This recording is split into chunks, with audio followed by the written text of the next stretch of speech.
my experience at EPC, but I have a passion for spoken word, so I was requested to do the spoken word piece. And before I go into it, I just want to say really quickly that I dedicated this poem to someone. And I've never dedicated a poem to someone, but I dedicate this poem to Jenna Thomas because just because of the grace that God has used you just to show so much of His grace to me. And so I'm really thankful for that. All right, there it goes. The only time metal squeaky chairs don't bother me is when I'm in their company. What I used to sit may be numb for a bit, walking kind of stiff, but my soul is comforted.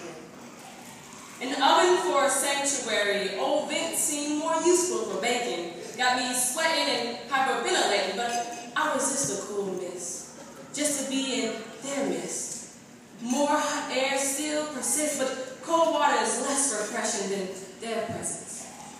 No car makes it hard to get to this place, and I'm not very fond of riding the train, but my fears I face, walking fast-paced, umbrella out its case, because rain wouldn't stop me from making haste.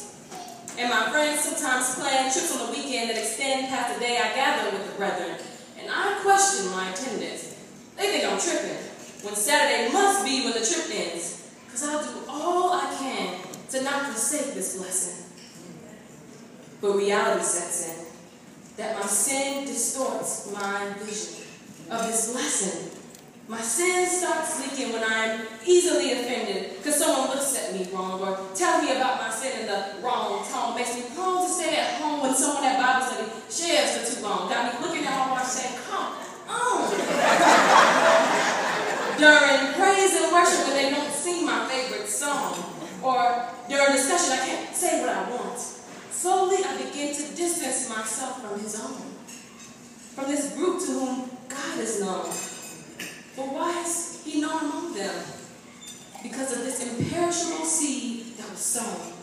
It could only be sown by Christ's flesh being torn. His shed blood has power to atone, and it does. For all these people I gather with on Sunday morning, He suffered for them, His body broken for their sin. God's wrath satisfied by Christ's payment.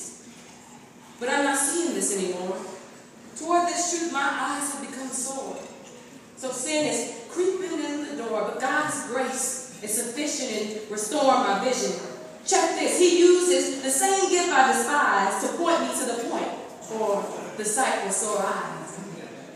Because I get a glimpse of the one who healed the blind when my sister was sick.